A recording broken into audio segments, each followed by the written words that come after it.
Hello friends, so today topic is the injury. दो medicine है symphytum versus रूटा.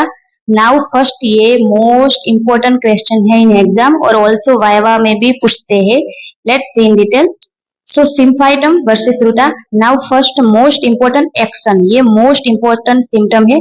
Symphytum की action कहाँ पे होती है तो आपको याद रखना है, यहाँ पे सिम्फाइटम की एक्शन होगी बोन पे और यहाँ पे जो रूटा है उसकी एक्शन होती है टेंडन पे या लिगामेंट्स पे या पेरिओस्टियम में. तो ये मोस्ट इंपोर्टेंट है, आपको याद रखना है. अगर सिम्फाइटम पूछ रहे हैं मतलब कि उसकी एक्शन है बोन पे, अगर रूटा पूछ रहे हैं मतलब कि उसकी एक्शन है टेंडन, लिगामेंट या पेरिओस्टियम लेयर में.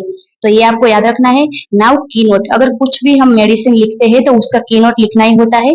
नाउ फर्स्ट आपको याद रखना है, this is the great remedy for fracture. Most important, ये फ्रैक्चर की रेमेडी है. और यहाँ पे जो रूटा है, this is the remedy for the sprain और इंजर टेंडन. यहाँ पे जो रूटा है वो टेंडन की रेमेडी है और वो भी कैसे, जो इंजर टेंडन होते हैं उसकी. तो ये मोस्ट डिफरेंशिएट जो सिम्टम है वो है. नाउ टिश्यू, अब सिम्फाइटम में कौन सी टिश्यू इफेक्ट होती है और रूटा में कौन सी टिश्यू इफेक्ट होती है. नाउ सिम्फाइटम में बोन टिश्यू इफेक्ट होती है, तो आपको याद रखना है बोन टिश्यू में इफेक्ट होता है. और यहाँ पे जो रूटा है उसमें फाइब्रस टिश्यू इफेक्ट होता है क्योंकि यहाँ पे टेंडन में इंजर्ड हुआ है और बोन में इंजर्ड हुआ है, इसलिए यहाँ पे बोन टिश्यू. नाउ पेन, अब किस टाइप का पेन होता है तो यहाँ पे सिम्फाइटम में क्या होता है, बोन पेन होगा. पर कब, आफ्टर इंजरी के बाद आपको बोन टाइप का पेन होगा. जैसे कि बोन क्रैक हो जाए और कैसा पेन होता है, सेम लाइक वैसा ही सिम्फाइटम में पेन होता है. अगर रूटा है मतलब कि यहाँ पे क्या हुआ था, टेंडन इंजर्ड हुआ, तो इसकी वजह से ब्रूस या सोर लाइक पेन होता है. तो ये मोस्ट डिफरेंशिएट सिम्टम है, ये भी आपको याद रखना है.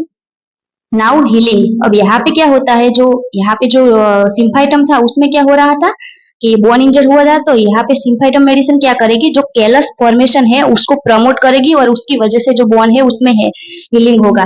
और यहाँ पे जो रूटा है उसमें क्या होगा, जो रूटा मेडिसिन है वो टेंडन और जो लिगामेंट इंजर्ड हुए थे उसको रिपेयर करेगा. तो याद रखना है, यहाँ पे जो सिम्फाइटम है उसमें कैलस का फॉर्मेशन होता है और यहाँ पे जो रूटा है उसमें टेंडन या लिगामेंट रिपेयर होते हैं. Now injury type, most important, क्या यहाँ पे इंजरी का टाइप क्या है ये आपको याद रखना है. इंजरी का टाइप, जो सिम्फाइटम है उसमें फ्रैक्चर ऑब्वियसली और बोन ट्रॉमा होता है, ये मोस्ट इंपोर्टेंट. अगर जो रूटा है तो यहाँ पे स्प्रेन या ओवर स्ट्रेन होता है, ये भी मोस्ट इंपोर्टेंट है. नाउ मोस्ट इंपोर्टेंट कि यहाँ पे जो सिम्फाइटम है वो नाइट बोन रेमेडी से पहचाना जाता है और यहाँ पे जो रूटा है उसको हम स्प्रेन रेमेडी कहते हैं. ये मोस्ट इंपोर्टेंट एग्जाम क्वेश्चन भी है, ऑल्सो वाइवा क्वेश्चन भी है, तो आपको याद रखना है. अगर नाइट बोन रेमेडी बोलते हैं तो आपको याद रखना है ये सिम्फाइटम है. अगर रूटा बोल रहे हैं तो उसमें कौन सा रेमेडी होता है, ये स्प्रेन रेमेडी होता है. थैंक यू फ्रेंड्स, अगर वीडियो आपको अच्छा लगा तो please like share and subscribe.